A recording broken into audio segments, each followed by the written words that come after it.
Hello बच्चों, नमस्कार। स्वागत है आपका अपने परिवार अंकित एजुकेशन अड्डा पर।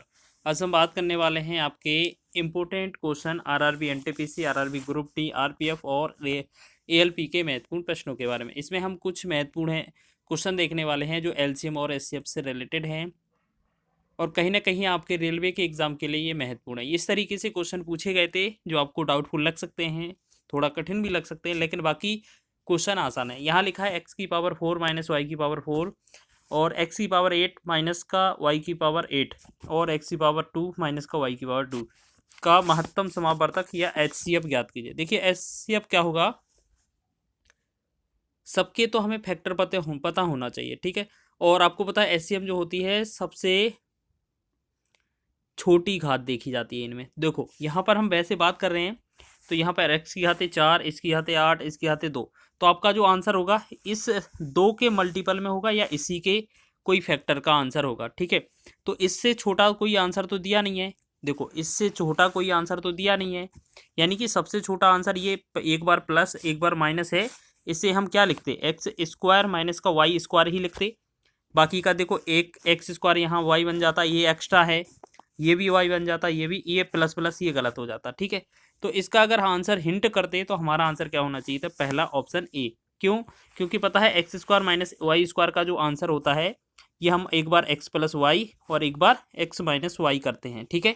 एक चीज़ तो समझ ली होगी कि आपको पता है यहाँ पर 4 पावर है, यहाँ पर 8 पावर है, यहाँ पर 2 पावर है, तो ये 2 पावर है ना सबसे छोटी, यही हमारा एचसीएफ निकलेगा या इससे कोई छोटा गुणनखंड इसका मासा होगा। तो इससे छोटा गुणनखंड तो दिया नहीं है, तो आंसर यही होगा।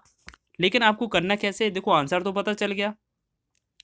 अब सबके कैसे फैक्टर बनाते हैं, कैसे बनेंगे, देखो एक्स की पावर 4 और माइनस वाई की पावर 4 को कैसे लिखेंगे, एक्स की पावर 4 और वाई की पावर माइनस वाई की पावर 4। तो यहाँ हम ऐसे लिख सकते हैं एक्स की पावर स्क्वायर माइनस का एक्स की पावर स्क्वायर। एक बार ये प्लस में लिख सकते हैं और एक बार ये x square plus y square. अच्छा ये क्या गलत लिख दिया, वाई के रूप में लिखना पड़ेगा हमें। यहाँ x square minus y square लिखेंगे और x square plus y square लिखेंगे, ठीक है। फिर इसमें ये वाला जो वाई स्क्वायर वाला है ना, ये आप इतना ही रहने दें या इसे भी और बना सकते हैं, ठीक है। अब दूसरा है एक्स की पावर 8, एक्स की पावर 8 माइनस वाई की पावर 8।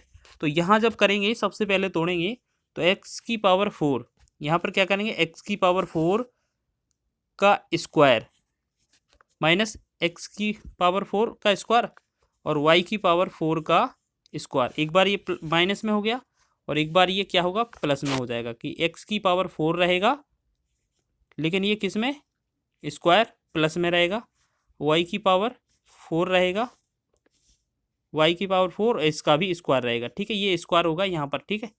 आप स्क्वायर समझ लीजिए, ठीक है। जब इसको और तोड़ेंगे हम इस वाले को,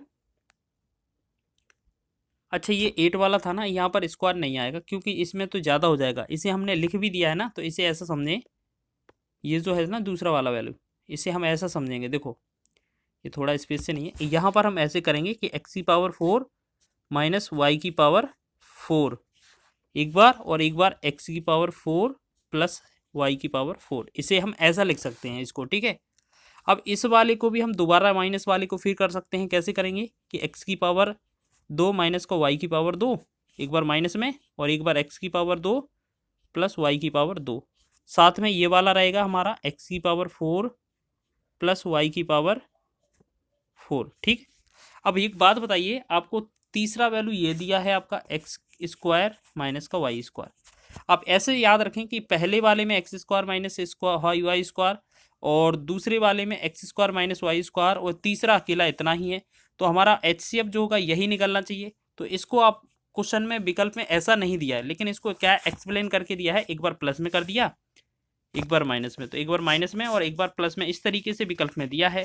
तो यही हमारा एचसीएफ हो जाएगा, ऑप्शन नंबर ए, ठीक है। आंसर तो पहले ही बता दिया था, इसको करना कैसे था वो बता दिया है, ठीक है।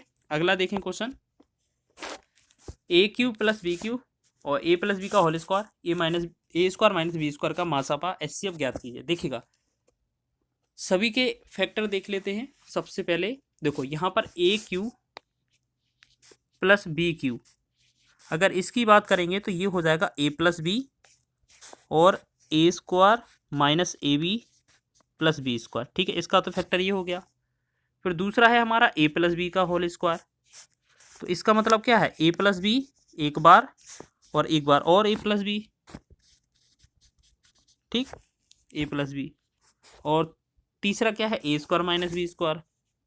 ए स्क्वायर माइनस बी स्क्वायर देखेंगे तो इसका मतलब क्या है, एक बार हमारा प्लस में और एक बार माइनस में।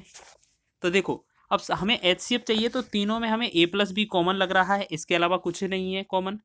तो यही हमारा आंसर हो जाएगा, बिल्कुल ए प्लस बी हमारा एचसीएफ हो जाएगा। ठीक है, समझ में आया, एचसीएफ ही तो पूछा था हमसे।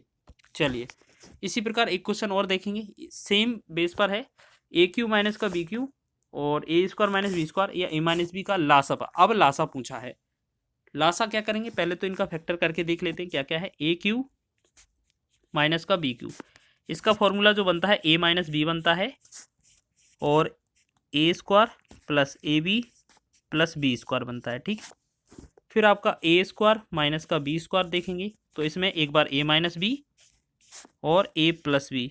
ठीक, उसके बाद तीसरा है ए माइनस बी। ठीक है, तो इसका फैक्टर तो यही है ए माइनस बी। अब एक चीज़ याद रखिएगा, इसमें क्या है, लासा निकालने के लिए सबसे बड़ा गुणनखंड देखेंगे तो हमें सबसे बड़ा गुणनखंड ये वाला मिलेगा। ठीक है, अब ये चीज़ देखेंगे कि जो हमें सेम सेम अंदर इस बड़े वाले में मिलेगा वो हम काटते जाएंगे। जैसे हमारा ए प्लस बी हमारा दिया है तो इसको ए प्लस बी हटा देंगे और इसमें से भी ए प्लस बी हटा देंगे, मतलब ए माइनस बी हटा देंगे। ठीक है, ए माइनस बी कॉमन था ना, तो ये हटा देंगे। ठीक है, अभी ए प्लस बी इसके पास नहीं है तो ये वाला भी इसके साथ लिख देंगे, बस यही आंसर हो जाएगा। तो आप एक बात बताइए, इस ऊपर वाले को क्या लिखते हैं हम, ए क्यू माइनस बी क्यू और साथ में ये वाला हमारा ए प्लस बी आ जाएगा, ए प्लस बी। तो ऐसा कौन सा विकल्प है लासा बनाने के लिए, तो ए क्यू माइनस का बी क्यू और ए प्लस बी, जो कि हमारा बी ऑप्शन में दिया हुआ है। ठीक है, महत्वपूर्ण है, इस तरीके के क्वेश्चन बने थे आपके एग्जाम में। ठीक है, चलिए अगला क्वेश्चन देख लीजिए, एक और क्वेश्चन है, शानदार प्रश्न। यदि x का बराबर इतना दिया है, y के बराबर इतना और z के बराबर इतना, तो एक्स वाई वाई जेड और जेड एक्स का लासपा एलसीएम क्या होगा। तो सबसे पहले एक्स वाई का इंटू पूछें, एक्स इंटू वाई। देखिएगा एक्स का और वाई का इंटू करेंगे तो यहाँ 2 की पावर कितना है, 1 है, यहाँ 2 की पावर 3 है, तो गुणा में घात कितनी जुड़ जाती है, तो 2 की पावर कितना, 4 हो जाएगी। फिर गुणा लिखेंगे हम, 4 हो जाएगी गुणा। फिर 3 की पावर यहाँ 2 है, यहाँ 1 है, तो 3 की पावर 3 लिखेंगे। ठीक है, एक्स वाई का ये हो जाएगा। फिर वाई जेड का चेक करेंगे, तो वाई जेड में देखेंगे, आप लोग जल्दी से देखें, यहाँ पर वाई जेड में चेक करेंगे अब हम। ठीक है, अब हम वाई जेड में करेंगे चेक। देखो अब वाई जेड में चेक करना है हमें, मतलब वाई में और जेड में। तो क्या करेंगे, सबसे पहले 2 की पावर 3 है और 2 की पावर 2 है, तो हम इसे 2 की पावर 5 कर देंगे।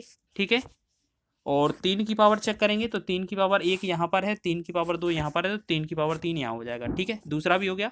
अब तीसरा है जेड एक्स। जेड एक्स निकालने के लिए हम क्या करेंगे, इनमें से कॉमन करेंगे, तो इसको फिर इरेज करेंगे। ठीक है, अब हमें क्या चाहिए, जेड और एक्स में। ठीक है, तो हम एक काम करेंगे, जेड एक्स में जेड की पावर 2 है और एक्स में दो की पावर 1 की भी नहीं है, मतलब 1 है। तो यहाँ 2 की पावर 2, यहाँ पर 2 की पावर 1, तो 2 कितने, 3 हो जाएगा, 2 की पावर 3 लिखेंगे गुणा में। अब 3 की पावर चेक करेंगे इसमें, तो इसमें 2 हैं और इसमें भी 2 हैं, तो 3 की पावर कितना हो जाएगा, 4। आपको पता है लासा में क्या होता है, सबसे ज़्यादा बड़ी घात लिखी जाती है, तो 2 पर सबसे बड़ी घात कितनी, 5 हो जाएगी, 2 की पावर 5 हो जाएगा गुणे में। 3 पर भी सबसे बड़ी घात लिखेंगे, 3 3 3, ये 3 की पावर कितना, 4 है, तो ये हमारा बन जाएगा। तो ये हमारा इसका लासा बनेगा, एलसीएम बनेगा। तो इसको बस कैलकुलेट करना है। देखो तो अब इसको हम क्या है, कैलकुलेट करेंगे, 2 गुणे में 2 गुणे में 2 गुणे में 2 गुणे में 2, फिर कितना, 5 बार 2 हो गया और 3 बार आपका 4 है, 3 गुणे में 3 में 3 गुणे में 3। ठीक है, अब इसको गुणा करें, 3 तिरका 9, 3 27, 30 81, 81 दूना कितना हो जाएगा, डबल। ठीक है, तो 81 हो जाएगा, 81 का दूना कितना होगा, 162, 162 यहाँ हो गया, 2 दूना 4 दूना 8 दूना 16, 16 का गुणा कर देंगे अगर हम 162 में गुणा 16, तो हमारा कितना बनेगा, देखो 16 दूना 32 और 16 छक्का 96, 96 3 99 हो जाएगा, फिर 16 एकम 16 और 9 25, तो ये 25 92 जो हो जाएगा, इसका right answer option number D इसका राइट हो जाएगा। ठीक है, महत्वपूर्ण है, इस तरीके के क्वेश्चन बने थे आपके रेलवे के एग्जाम में और आगे भी इस तरीके के प्रश्न बनेंगे। वीडियो अच्छा लगा है तो वीडियो को लाइक करें, शेयर करें, चैनल पर नए हैं तो चैनल को सब्सक्राइब कर लें।